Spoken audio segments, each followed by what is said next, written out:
I'm the sheriff of this county. The final responsibility rests with me. No hiring takes place without me signing off on it. Nobody makes probation without me signing off on it. And so finally, the ultimate responsibility for this rests with me. And I'm accountable to the voters of this county. So folks, you've heard the sheriff talk about how he reports to the taxpayers, and I certainly qualify as one of the largest employers in this county. I am using my voice as a taxpayer to speak out about things that I see that should trouble each and every one of you.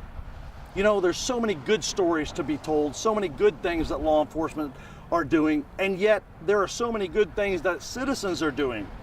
And yet a few million police officers get in their cars every day. Are they going out looking for the good?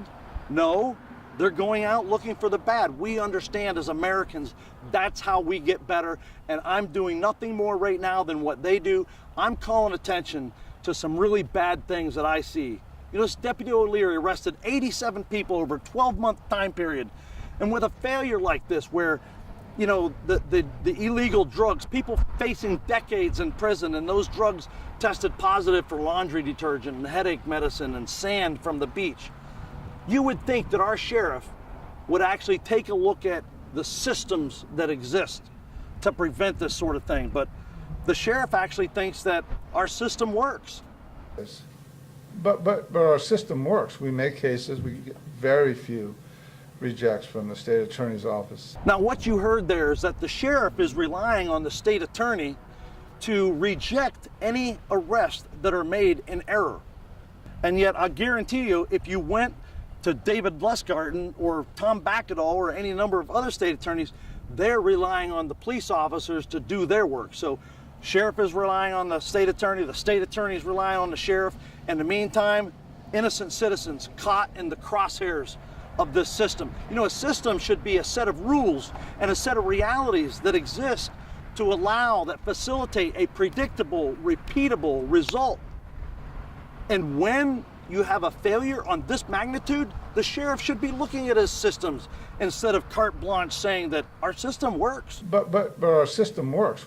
And folks, check this out. Deputy O'Leary was on probation. So what's that mean? Well, when you're on employment probation, I mean, you are looked at, you're like under a microscope. So imagine what a deputy who's not on probation, imagine the amount of oversight that those deputies get.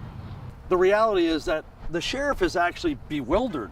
And it was all done right out there in, you know, the light of day. Obviously some of these were at nighttime, but just, I'm as bewildered as you all are. I'm as bewildered as you all are. I'm as bewildered as you all are. Now, one thing I can guarantee you folks is that you can't fix a problem that you don't understand. You can't prevent a reoccurrence of something if you just trusting in your systems. Until the sheriff reaches a state other than bewildered, we are not protected from a reoccurrence of exactly the same circumstance. You know, I think I may have an idea about his bewilderment, because in the next sentence, the sheriff's talking about industry. I think it's entirely inappropriate to look at the sheriff's department, our justice system, as an industry. But take a listen. When we make an arrest, when law enforcement, and this is an industry standard. What I do is industry, so when the sheriff uses a word like industry, I'm all ears. And in industry, actually, that's exactly how it works. If your neighbor is making 3 or 4 arrests a month, how do you get the promotion? How do you get pay increases? How do you get recognition? And how do you get extra stars on your sleeve? Well, you make something more than he's making or she's making.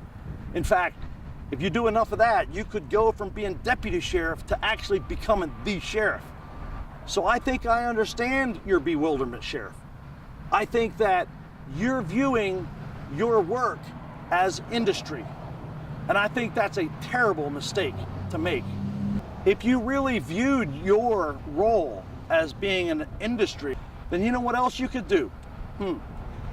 You could observe, according to the sheriff's own numbers, 560 massages a week.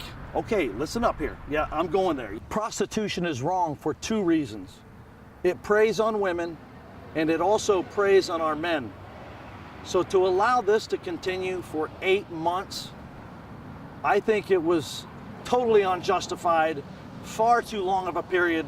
The sheriff in the first week, according to his own numbers, had 560 instances of these massages going on, and according to the sheriff, 80% of these customers were men, and most of them seeking sex. These poor girls, what you say are victims of human trafficking, and you're watching them be victimized week after week, day after day, month after month after month. Why does it take 8 months, 560 a week, 21,000 videotaped massages? Our wives, our mothers, our sisters, our daughters are going to these places to get massages, and they're being videotaped? It's so outrageous. I suggest next time that we don't allow crime to continue so that more crime can occur, so that we can catch more criminals. When we see crime happening, let's put it out quickly. And by the way, as a finish, let's get Deputy O'Leary in jail, and let's rid the Sheriff's Department of other bad actors and people that are just don't have the integrity to be in law enforcement, like Steve Beatty, like Brian Bergen, like these guys that you know are not men of integrity. Until next time, I'll go back to telling some good stories, and God bless you all. I'll tell you a great story. Marco Rubio named us Business of the Week in the U.S. Senate. So you find that on my Facebook page as well. God bless you, and God bless this great country.